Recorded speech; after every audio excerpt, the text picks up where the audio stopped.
Obviamente, não vou repetir tudo que já foi bem dito aqui pelos palestrantes anteriores, mas eu queria contextualizar a necessidade e o porquê hoje de alguns problemas desses métodos, outros métodos de solução de conflitos. Até porque é muito fácil, né, e muito comum, principalmente a iniciativa privada, sempre acusar o poder público. O poder público é lerdo, o poder público é burocrático, o poder público traz insegurança jurídica. E nós temos, sem nenhum preconceito de qualquer dos lados, nós temos que enxergar o macro. O porquê, como bem disse agora o Fernando, por que o Brasil tem 83 milhões de processos, já tendo chegado a anos anteriores a quase 94 milhões de processos? Há uma explicação para isso. O primeiro ponto é que a Constituição de 88 ela universalizou a justiça. Corretamente, a Constituição de 1988 ela universalizou a saúde e previu, por emendas constitucionais posteriormente, previu uma vinculação orçamentária para a saúde. A Constituição de 1988 ela universalizou a educação, mas previu uma vinculação orçamentária para a educação. A Constituição de 1988 ela universalizou a justiça sem nenhuma previsão de como aparelhar a justiça para essa universalização. Não há, e eu não tenho nenhum receio aqui de estar errando, não há no mundo nenhuma justiça com tão fácil acesso a todas as instâncias como a justiça brasileira. A justiça brasileira é extremamente barata para aquele que quer ingressar, em que pese os advogados, a ordem dos advogados, sempre reclamar quando as custas aumentam. Se nós formos comparar com os outros países, tenta entrar com recurso hoje na chamada Suprema Corte inglesa. Os escritórios fazem seguro para entrar com recurso.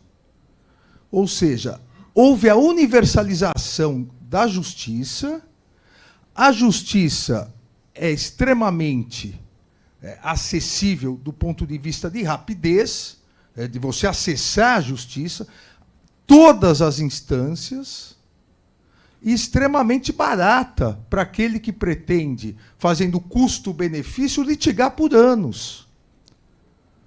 Então, de um lado, nós temos ainda hoje, a partir disso, dessa universalização, um processo civil que permite 10 milhões de recursos, e nós temos uma mentalidade litigante.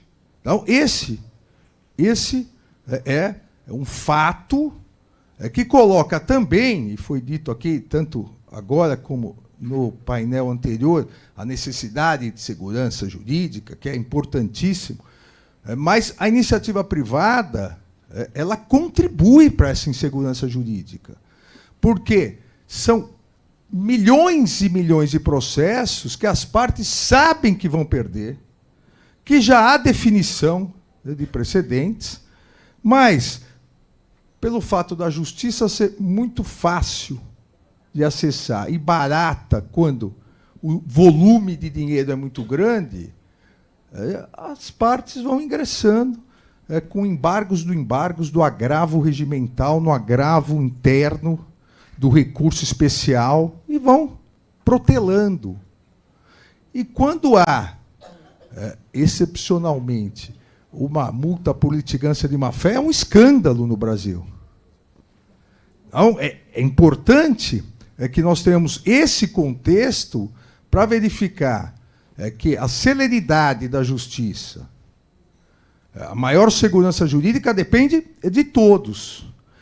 E o poder legislativo, que tantas vezes é criticado, o poder legislativo, em 2004, deu a sua contribuição para tentar resolver esse problema, principalmente no âmbito do Supremo Tribunal Federal. O Brasil, com 15, quase 20 anos de atraso em relação aos países europeus e mesmo os Estados Unidos, Canadá, o Brasil, em 2004, ele juntou as duas grandes famílias jurídicas, a família estatutária, a nossa família romano-germânica, de códigos, leis, com a família saxônica de precedentes, trazendo repercussão geral e súmulas vinculantes e efeitos vinculantes a todas as decisões do Supremo Tribunal Federal. Olha, qual a ideia aqui para a segurança jurídica? A ideia é, se já chegou a uma repercussão geral, já está definido. Nós estamos falando de 2004. Nós vamos completar agora, em dezembro, 20 anos da Emenda Constitucional 45. E continuam sendo milhares e milhares, para não dizer milhões de processos, que as partes entram, já vendo uma súmula vinculante, já tendo uma repercussão geral, e ingressam com recurso, ou seja, e talvez aí a grande culpa do Poder Judiciário em não penalizar as partes que assim atuam, há uma mentalidade de litigância. Basta verificar que hoje, no Supremo Tribunal Federal, ao lado de habeas corpus, as reclamações são os instrumentos mais utilizados em virtude do desrespeito aos precedentes. Então, esse é um panorama que, do ponto de vista do judiciário, se pretende resolver. Não há país no mundo onde o acesso à Suprema Corte do país seja tão fácil como no Brasil.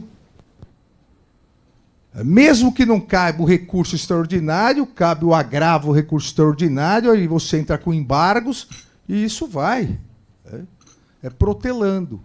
Então, eu diria que a primeira grande medida para garantir uma segurança jurídica maior no Brasil é mudança de mentalidade.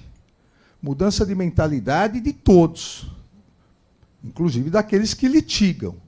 E mudança de legislação para permitir que haja uma punição processual maior para aqueles que desrespeitam o que já fixado em precedentes vinculantes. Olha, a ideia desses métodos, seja mediação, seja arbitragem de soluções de conflito, que, inclusive, no Brasil também, nos últimos anos, estão sendo previstos no direito penal, a chamada justiça penal consensual ou transacional, a ideia é reservar ao Poder Judiciário aqueles direitos indisponíveis. A lei de arbitragem, o presidente Temer certamente participou muito disso. Lembra?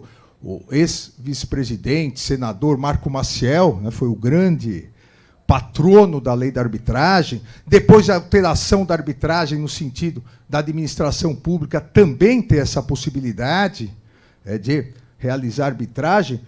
A ideia é desafogar o Poder Judiciário no sentido de Poder Judiciário poder, nos disponíveis, ter maior celeridade.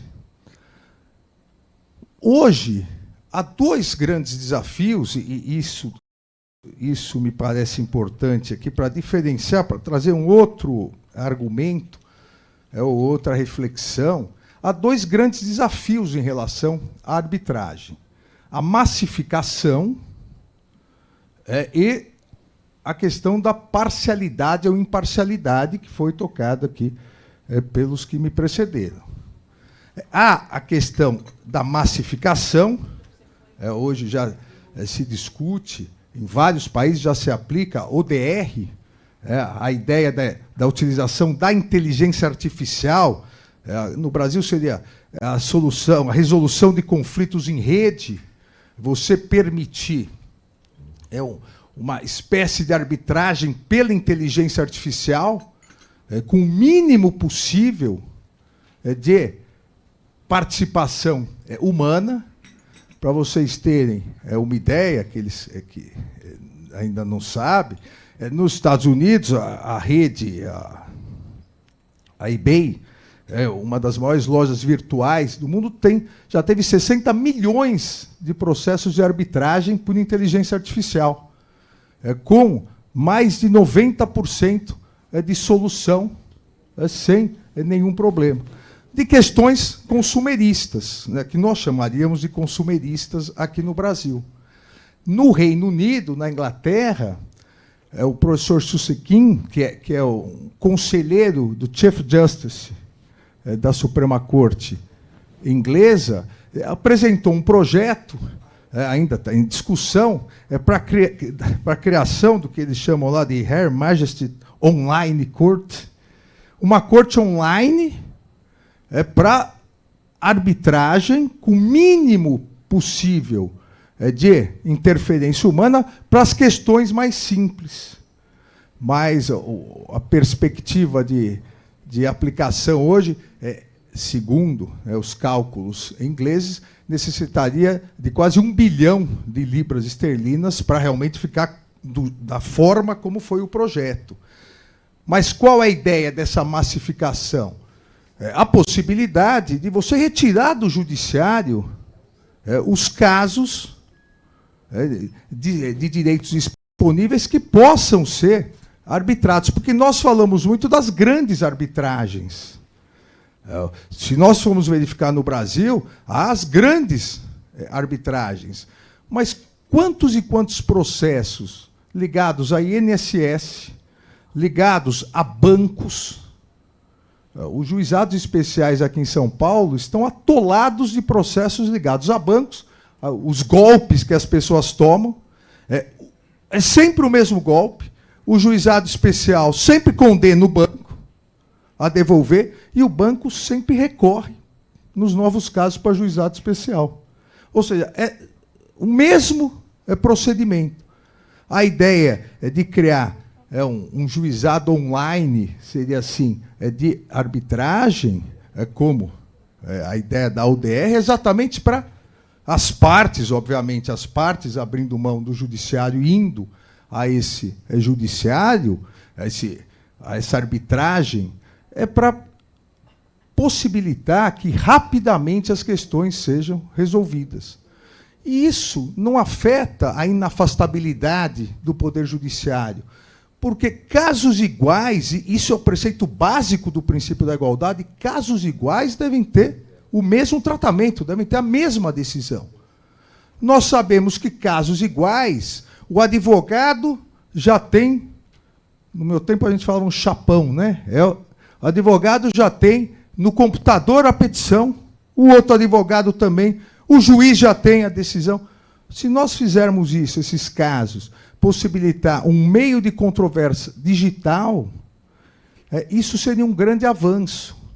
E aqui, uma ideia que seria extremamente salutar para a aplicação no Brasil.